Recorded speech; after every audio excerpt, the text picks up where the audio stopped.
আমি মোহাম্মদ মাসুদুর রহমান, প্রভাষক পদার্থবিজ্ঞান, রাজধানী আইডিয়াল কলেজ।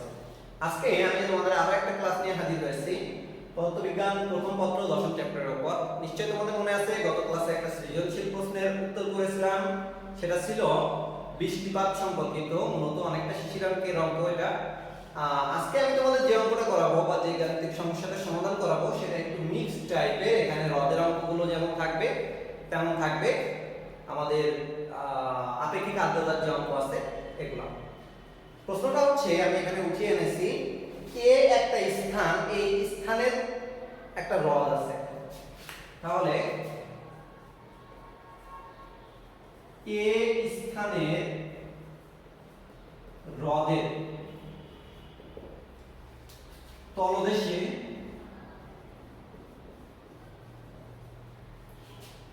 তলদেশে একটি বায়ু বুদবুদ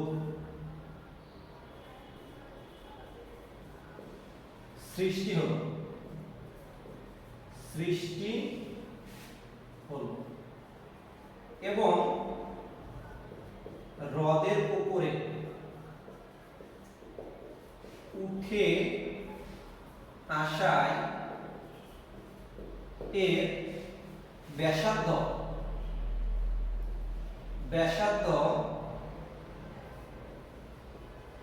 দ্বিগুণ হলো। বায়ুমণ্ডলের চাপ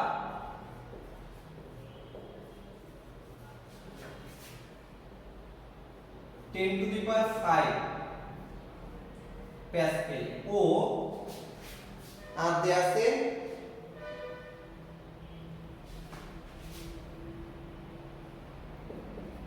পানির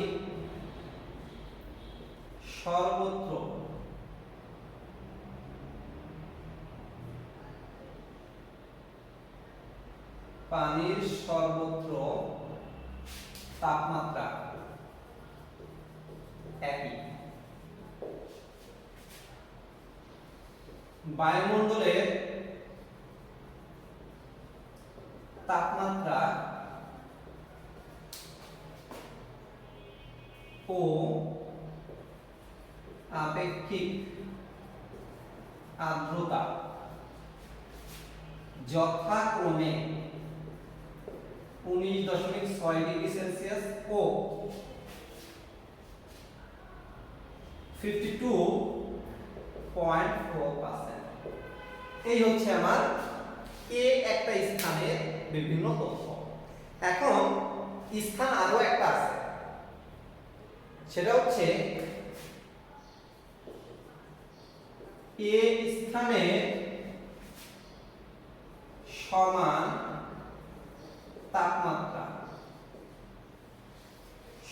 তাপমাত্রা এবং শিশিরাঙ্ক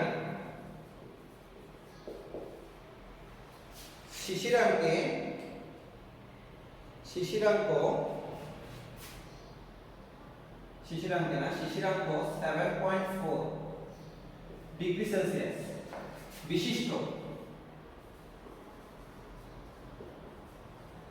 অন্য একটি হ্রদ বি, বা একটা স্থান বলতে পারবো বি।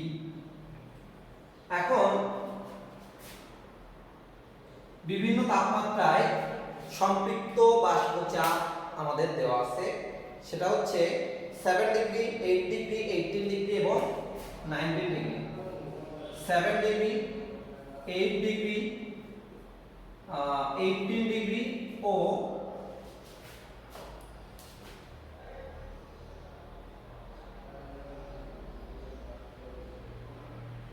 18.6 19 ডিগ্রি সেলসিয়াস তাপমাত্রায় সম্পৃক্ত জলীয় বাষ্পের চাপ যথাক্রমে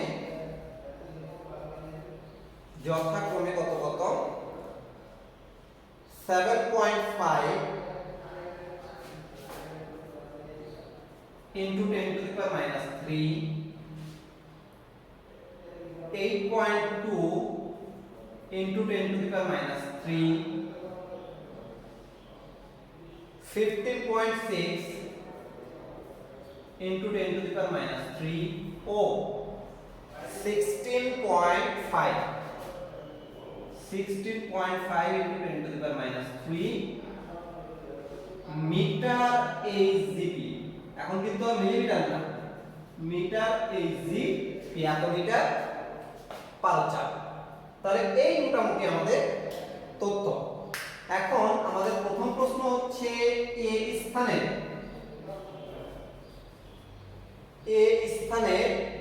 হ্রদের গভীরতা নির্ণয় কর। আর হয় প্রশ্ন হচ্ছে এ ও বি স্থান দ্বয়ের মধ্যে কোথায়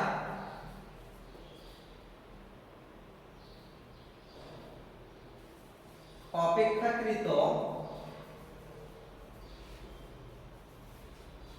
অধিক স্বস্তি পাওয়া যায়।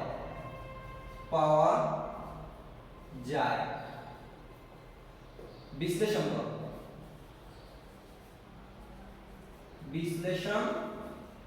করো। এই আমাদের মোটামুটি প্রশ্নটা তোমরা উঠিয়ে নিতে পারো অথবা বারবার ব্যাকে যে দেখতে হতে পারে। তো উঠিয়ে নেওয়াটা উত্তম, উঠিয়ে নিয়ে যদি পরবর্তীতে ভিডিওটা দেখো তোমাদের জন্য ভালো হবে। যাই হোক, আমার কাছে আছে, আমি এটা উঠানোর প্রয়োজন হচ্ছে না, আমি এটাকে মুছে দিচ্ছি।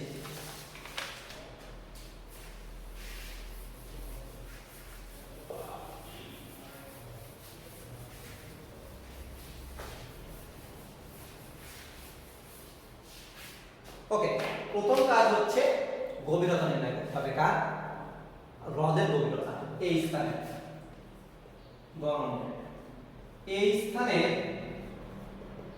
হ্রদের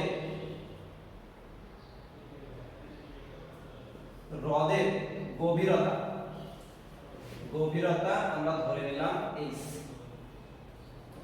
এখানে একটু ধরি কথাটা লিখি।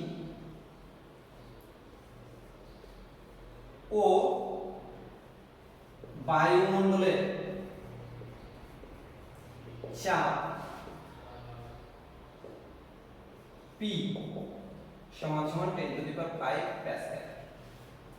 আচ্ছা, এই গভীরতায় চাপ, আমি এটাকে পি প্রাইম বললাম।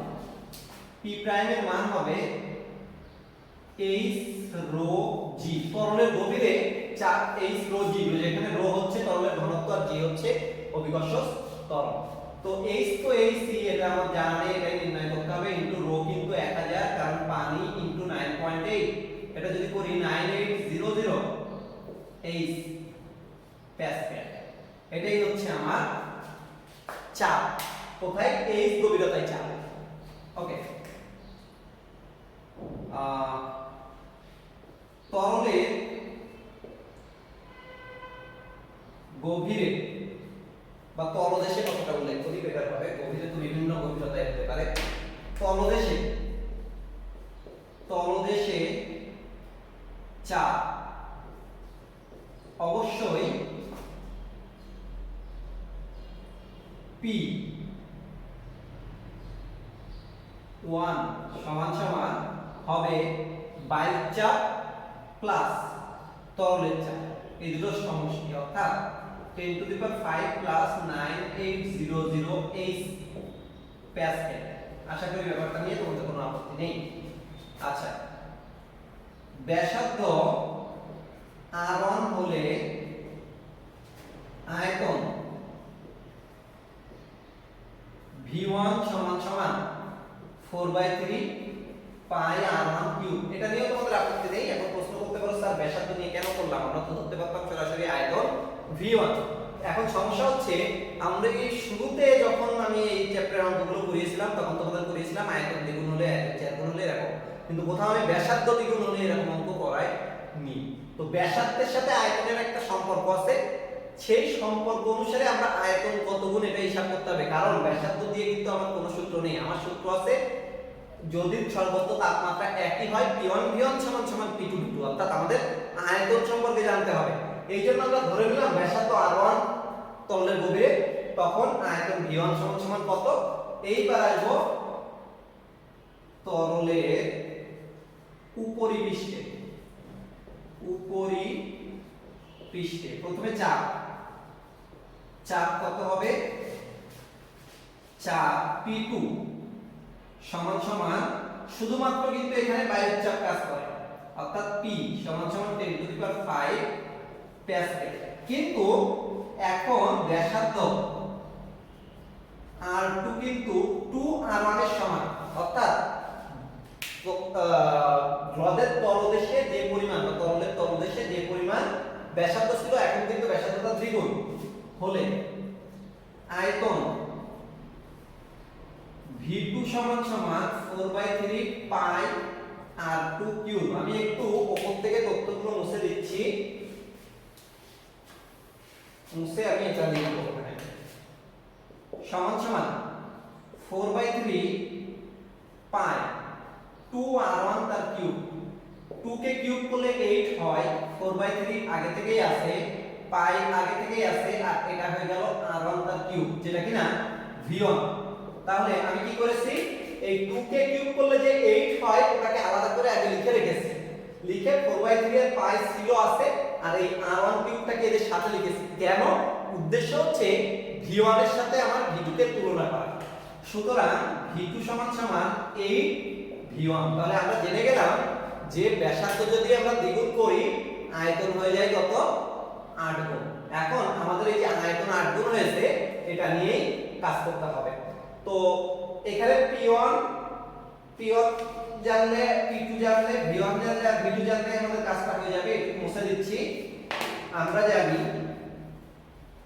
জানি তাপমাত্রা সর্বত্র একই হলে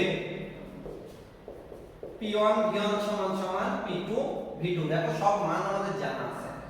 P1 এর মান কত, 10 to the power 5 plus 9800H, কিন্তু V1 তো V1 ই, কিন্তু P2 এর মান 10 টু দি পাওয়ার 5 কিন্তু V2 এর মান কিন্তু 8 V1। আশা করি এইটুকু নিয়ে তোমাদের কোনো সমস্যা নেই। আমি যেটুকু লাগবে সেইটুকু উঠিয়ে ফেলেছি, ফলে এই তথ্যগুলোর আর আমার কোনো দরকার নেই, এগুলো মুছে দিলাম। তাহলে উভয় পাশ থেকে V1 ক্যান্সেল হয়ে যায়, থাকে 10 to the power 5 plus 9800H equal, এখানে V1 তো উঠে গেছে, 8 * 10 to the power 5, 8 * 10 to the power 5 বা 9800H সমান সমান 8 * 10 to the power 5 minus 10 to the power 5। তাহলে 8টা থেকে একটা 10 টু দি পাওয়ার 5 যদি আমি বিয়োগ করি, থাকে 7টা 10 টু দি পাওয়ার 5 আর ডিভাইডেড বাই এই 9800 এই পাশে গেলে চলে যায় ভাগে। সুতরাং h এর মান আমরা পেয়ে যাব, h এর মান আসছে, অর্থাৎ গভীরতা 71.43 মিটার। এটাই হচ্ছে হ্রদের গভীরতা। হ্রদের গভীরতা তাহলে কত, 71.43 মিটার। আমাদের গ নম্বর অঙ্কটা শেষ হয়ে গেল। এখন আমরা ঘ নম্বর অঙ্কটা করব, যেটা তুলনামূলক যথেষ্ট পরিমাণে সহজ। আমি এই চ্যাপ্টারের কয়েকটা সৃজনশীল করিয়েছি সম্পর্কে, সেটা হচ্ছে শিশিরাঙ্ক সম্পর্কে। দেখা যায় শিশিরাঙ্ক নয়, সরি, আপেক্ষিক আর্দ্রতা সম্পর্কে। খুবই গুরুত্বপূর্ণ আপেক্ষিক আর্দ্রতা, এটা তোমরা জানো। ঘ নম্বর প্রশ্ন, যেটা ঘ নম্বর প্রশ্নে বলেছে কোন স্থান অধিক স্বস্তিদায়ক। তোমাদের নিশ্চয়ই মনে আছে এই স্বস্তি ব্যাপারটা নির্ভর করে আমাদের আপেক্ষিক আর্দ্রতার উপরে। তাই এই স্থানের আপেক্ষিক আর্দ্রতা সরাসরি দেওয়া আছে। উদ্দীপক হতে পাই, এই স্থানের আপেক্ষিক আর্দ্রতা আর এ বললাম, সেটা হচ্ছে দেওয়া আছে আমাদের 52.4%। একটু লিখে দিই, উদ্দীপক হতে পাই এ স্থানের আপেক্ষিক আর্দ্রতা আপেক্ষিক আর্দ্রতা, আর এ সমান সমান 52.4%। আমি এটুকু বানান করে লিখেছিলাম না, লেখাটা কম লিখলাম, এটুকু আমি রেখে দেব। এখন আমাদের কাজ হবে বি স্থানে আপেক্ষিক আর্দ্রতা নির্ণয় করা। যে স্থানে আপেক্ষিক আর্দ্রতা কম সেই স্থানটা অধিক স্বস্তি দেয়। তাহলে দেখা যাক বি স্থানের ক্ষেত্রে আমাদের কি কি তথ্য জানা আছে, আর বিটা আমাদের বের করতে হবে। তো আর বি বের করার জন্য আমাদেরকে বের করতে হবে এফ বি, ছোট এফ এবং বড় এফ। ছোট এফ বলতে বোঝায় শিশিরাঙ্কে ওই স্থানে আমাদের জলীয় বাষ্পের চাপ, এবং ক্যাপিটাল এফ হচ্ছে ওখানে আমাদের ওই স্থানে সম্পৃক্ত জলীয় বাষ্পের চাপ, শিশিরাঙ্কে নয়, দিনের তাপমাত্রায়। ওকে, তাহলে এখন দেখো আমাদের কি কি দেওয়া আছে। আমাদের দেওয়া আছে 7 মাইনাস 8 মাইনাস 8 আর 7 এই দুটো দেওয়া আছে। 8 মাইনাস 7 সমান সমান 1 ডিগ্রি সেলসিয়াস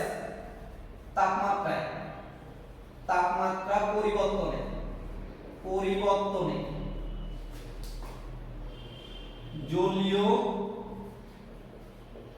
জলীয় বাষ্পের চাপ পরিবর্তন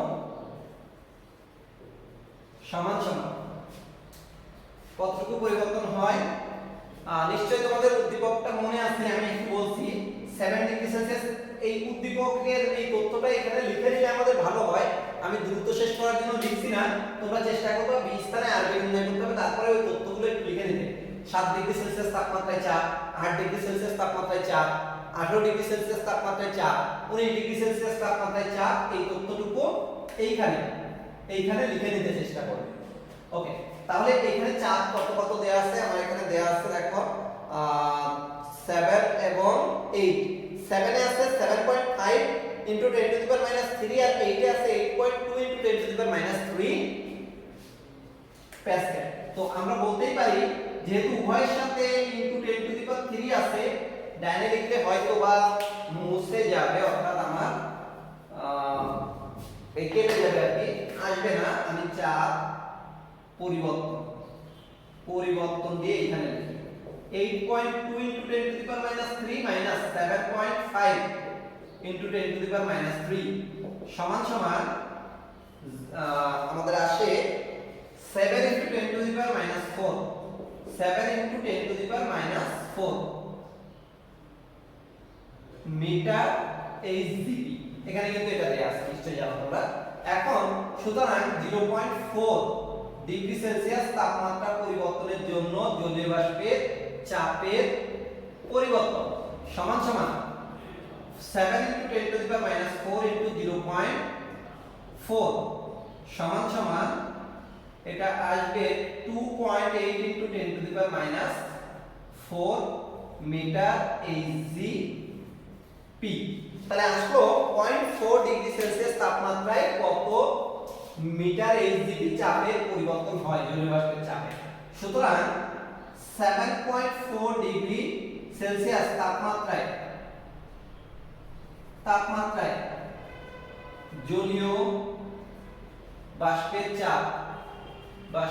চাপ এটাই কিন্তু শিশিরাঙ্ক, তাহলে এটাই কিন্তু F সমান সমান 7 ডিগ্রিতে কত, 7 ডিগ্রিতে হচ্ছে 7.5 into 10 to the power minus 3 plus 0.4 এর জন্য কত, যেটা আমরা নির্ণয় করেছি মিটার এইচজিপি।